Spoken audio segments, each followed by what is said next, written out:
বোধি, ভাগ্যশ্রী আমার ছেলে, আমার ছেলের বউ, ওরা আমার পরিবারের সম্মান, আমার গর্ব। ওরা কারোর কাছে ক্ষমা চাইবে না।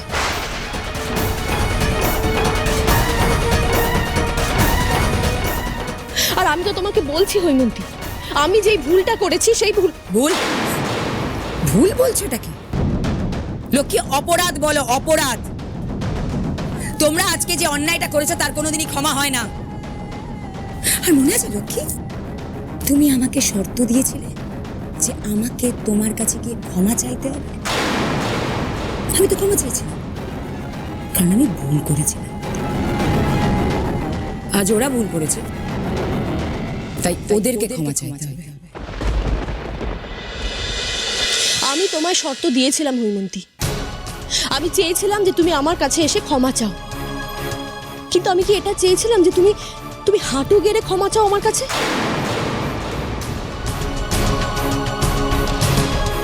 তোমাকে সবার সামনে কি আমি ছোট করেছিলাম? সেরকম কোনো উদ্দেশ্য তো আমার ছিল না হৈমন্তী। আর তাছাড়া আমার বোধিকে তোমার মেয়ে রোহিণী বিয়ের মণ্ডপে বিয়ে করতে চায়নি। ওর মুখের উপর শাখা পলা ছুঁড়ে ফেলে দিয়েছিল। নিলে তাই? হ্যাঁ, তাই শোধ তুললে। মেজ ছেলের বিয়ের মণ্ডপে ঠিক সেইভাবে আমার মেয়েকে ছুঁড়ে ফেলে দিল। বাহ লক্ষ্মী, বাহ, শোধবোধের অঙ্কটা তো বেশ ভালো কষলে তুমি। হ্যাঁ, কিসের সদ্বোধ হৈমন্তী, কিসের সদ্বোধ? তোমার এক মেয়ে আমার ছেলেকে বিয়ে করতে চাইনি বলে আমি তোমার আর এক মেয়েকে পাল্টা আঘাত দেবো সেরকম কোনো উদ্দেশ্য আমার নেই। এত নিচু মন আমার নয় হৈমন্তী। ভাগ্যশ্রী, হ্যাঁ মা, আজ তোমরা যা করতে যাচ্ছিলে সেটা তো আমি কখনো কল্পনাও করতে পারি না। তোমার জন্য আমার আমার আজকে গর্ব হচ্ছে ভাগ্যশ্রী। তোমার জন্য আমার মাথা উঁচু হয়ে গেছে সবার সামনে। এক মিনিট, ও তোমার মাথা উঁচু করে দিয়েছে? আজকে তোমার আমার মধ্যে ও অশান্তি লাগিয়েছে, দুটো পরিবারের সম্পর্ক শেষ করে দিয়েছে লক্ষ্মী। আমাদের মান সম্মান মাটিতে মিশে গেছে ওর জন্য। ও মাথা উঁচু করেনি, বলো হেড করে দিয়েছে।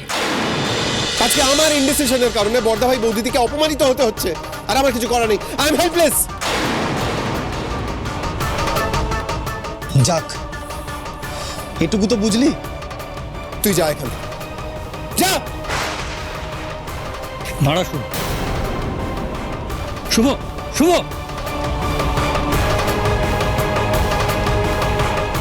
নিজের ছোট ভাইয়ের উপর চিৎকার করলি রূপ?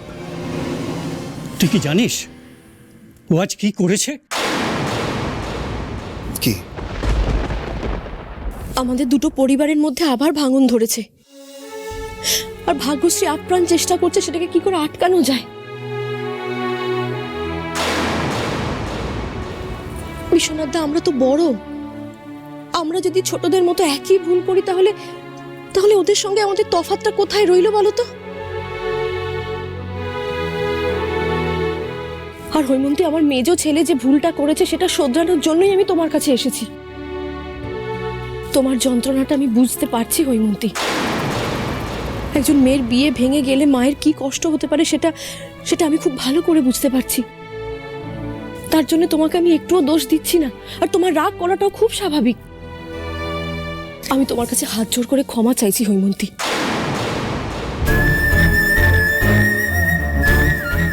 আর বিশ্বনাথ দা, আমি তোমার কাছে হাত জোড় করে ক্ষমা চাইছি।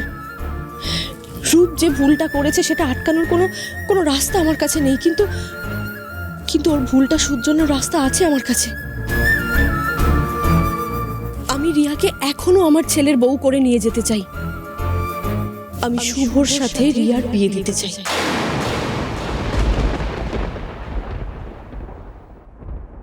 তোরই ভুলের মাসুল যেমন একদিকে লক্ষ্মী, বোধি, ভাগ্যশ্রীকে দিতে হচ্ছে, তেমনি আরেকদিকে তোরই ভুল সংশোধনের জন্য শুভ রিয়াকে বিয়ে করতে রাজি হয়েছে। কি কি বলছো কি মামা? হ্যাঁ রে, তোদের বাড়ির সম্মান, ওই মেয়েটির সম্মান রক্ষার জন্য আজ আজ শুভ এত বড় একটা আত্মত্যাগ করলো, আর তুই তারই উপর চিৎকার করলি? তুই তুই বোঝ রূপ, তুই বোঝবার চেষ্টা কর, সব কিছু জেনে শুনে শুভ আজ কত বড় একটা দায়িত্ব কাঁধে নিয়েছে। আজকে আমার জন্য গোটা বিয়েটা এত বড় একটা অশান্তি হয়ে গেল, আর শুভটা কিনা আমার ভুলের জন্য রিয়াকে বিয়ে করতে রাজি হয়েছে, আর আমি ওকে এত বিচ্ছিরি ভাবে বললাম। ঠিক করিনি, আমি একদম ঠিক করিনি। আরে রূপ, কোথায় যাচ্ছ তুমি? আমাকে শোনো, শুভ যদি রিয়াকে বিয়ে করতে রাজি হয়ে গেছে, দেন তো the problem is solved, right? আমাকে আমার ভাইয়ের সাথে দেখা করতে হবে। না রূপ, রূপ,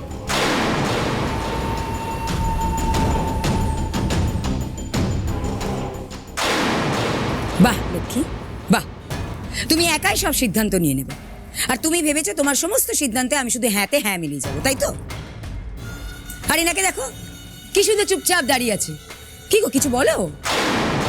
না দেখো, রিয়া যদি এই বিয়েতে রাজি থাকে তাহলে তো আমি এর মধ্যে কোনো আপত্তি দেখছি না। না, আপত্তি দেখবে কি করে? তোমার লক্ষ্মী বৌদি সিদ্ধান্ত নিয়েছে না, তোমার তো আপত্তি থাকার কথা নয়, কিন্তু আমার আপত্তি আছে। আমি রিয়ার সাথে শুভর বিয়ে দেব না। তাছাড়া শুভ একটা অপদার্থ ছেলে, কি যোগ্যতা আছে আমার মেয়েকে বিয়ে করার? কি খাবে বিয়ের পরে? কি মুরাদ আছে ওর? কি রোজগার করে ও? রোজগার করবে না কেন হৈমন্তী? শুভ তো কলেজ পেরোনোর আগেই লক্ষ্মী স্টোরসে বসে, ওর ভাইদের সঙ্গে লক্ষ্মী স্টোর সামলায়, আর আমাদের পরিবারের মূল রোজগার তো এই লক্ষ্মী স্টোরস, আর সেটা নেহাতি কিছু কম নয়। আর 3 ভাই যা রোজগার করে সেটা সমান। শুভ ছোট বলে ও কম ভাগ পাবে সেটা কখনোই নয়। আমি তোমায় কথা দিচ্ছি হৈমন্তী, তোমার মেয়ে আমাদের পরিবারে এলে ওর কোনো কিছুতে কোনো অভাব হবে না। হ্যাঁ, আমি মানছি যে শুভর সঙ্গে তোমার একটা ঝামেলা হয়েছিল ঠিকই, কিন্তু আপনাকে আমি ছাড়বো না। কি করবে তুমি আমাকে? হ্যাঁ, কি করবে? কি করবো আমি? কি করবো আমি দেখাবো আপনাকে। দাঁড়ান। তোমার ছেলে তো সবসময় আমাকে অপমান করে লক্ষ্মী। যে ছেলে আমাকে অপমান করতে পারে সে বিয়ের পরে আমার মেয়ের কি হাল করবে, এটা ভেবেই তো আমার হাত পা ঠান্ডা হয়ে যাচ্ছে। হৈমন্তী, আমি মানছি যে শুভ একজন বদমেজাজি ছেলে, কিন্তু তুমি তো ওর শাশুড়ি হবে। আমার ছেলেরা এমন নয় যে যেচে পড়ে কারোর সঙ্গে ঝগড়া করবে, কাউকে অপমান করবে। আর দেখো, শুভ বিয়ের পরে ওর একটা দায়িত্ববোধ এসে পড়বে। আমার বিশ্বাস এই দায়িত্ববোধ এলে শুভ এমনিই পাল্টে যাবে। তুমি দেখো হৈমন্তী। ওই ছেলে পাল্টানো নয়, ওই ছেলে আমার জামাই কিছুতেই হতে পারবে না, কিছুতেই না। তুমিও শুনে রাখো, এই বিয়েতে কিন্তু আমার মত নেই। রিয়ার বিয়ে আমি ওই শুভর সাথে কিছুতেই হতে দেব না, কিছুতেই না।